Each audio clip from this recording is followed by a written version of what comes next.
Hear ye, hear ye.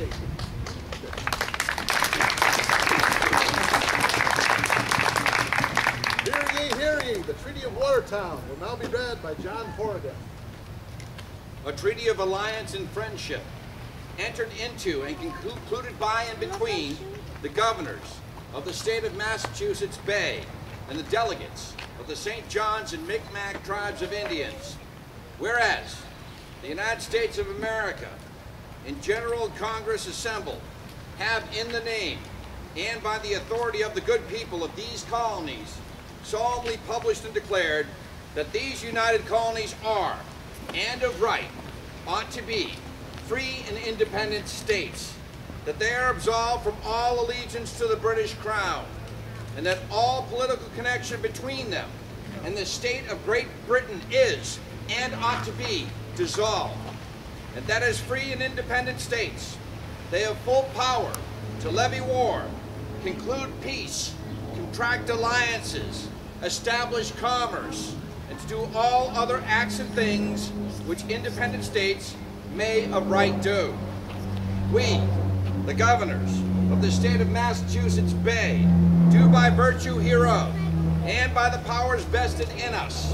enter into and conclude the following treaty of friendship and alliance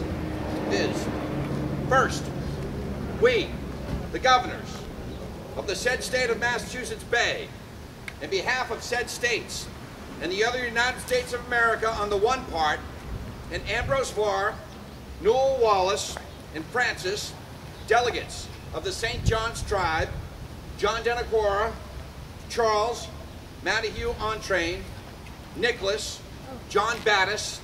Peter Andre, and Sabatus Netopcobwit, delegates of the Mik'Maq tribes of Indians inhabiting within the province of Nova Scotia for themselves, and in behalf of the said tribes on the other part, do solemnly agree that the people of the said state of Massachusetts Bay, and of the other United States of America,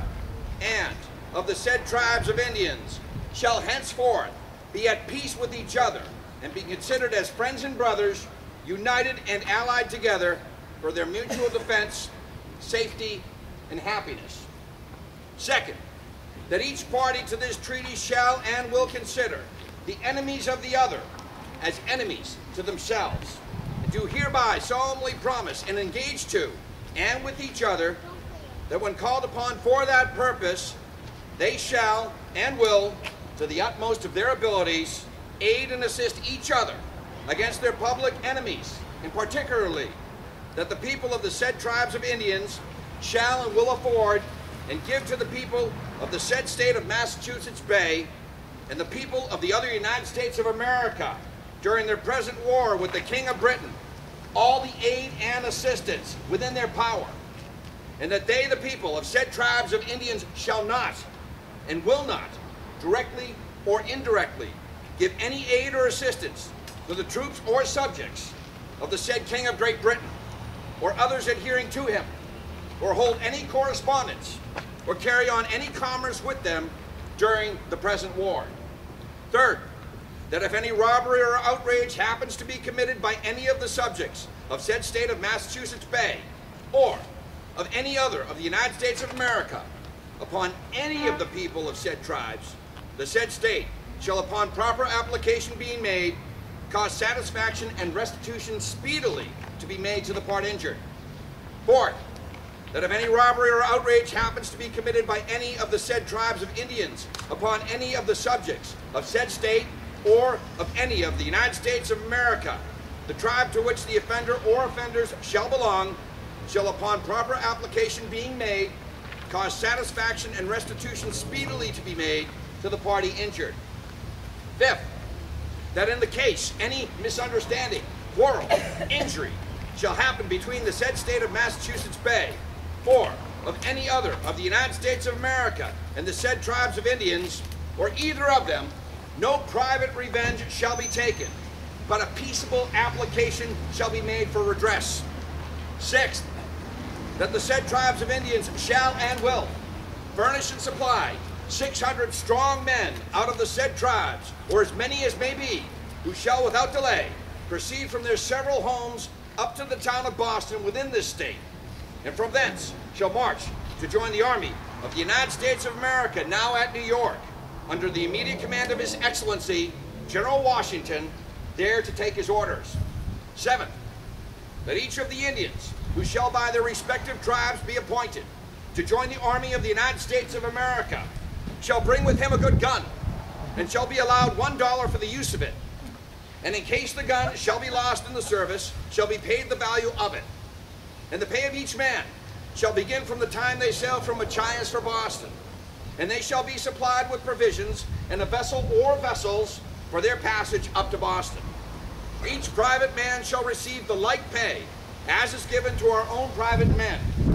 The Indians shall be formed into companies when they arrive at Boston, and shall engage or enlist for so long a time as General Washington shall want them, not exceeding the term of 3 years, unless General Washington and they shall agree for a longer time. And as Joseph Denacquora, Peter Andre, and Sabatus Ned of Coblet have manfully and generously offered to enter immediately into the war, they shall be sent as soon as may be to General Washington to join the army, and shall be considered as entering into our pay at the time of arrival at New York. 8, the delegates above named, who may return to their homes, do promise and engage to use their utmost influence with the Passamaquoddy and other neighboring tribes of Indians to persuade them to furnish and supply for the said service as many strong men of their respective tribes as possible, and that they come along with those of the tribes of St. John's and Mik'Maq. And the said governor of the said state of Massachusetts Bay do hereby engage to give to such of the Passamaquoddy or other neighboring Indians who shall enter into the service for the United States of America the same pay and encouragement in every particular as is above agreed to be given to the St. John's or Mik'Maq Indians, and to consider them as our friends and brothers. 9th, that the said state of Massachusetts Bay shall and will furnish their truckmaster at Machias as soon as may be with proper articles for the purpose of supplying the Indians of said tribes with the necessities and conveniences of life. 10th, and the said delegates do hereby annul and make void all former treaties by them or by others in behalf of their respective tribes made with any other power, state, or person so far forth as the same shall be repugnant to any of the articles contained in the treaty. In faith and testimony whereof we, the said governors of the said state of Massachusetts Bay, have signed these presents, and caused the seal of said state to be hereunto affixed, and the said Ambrose Farr,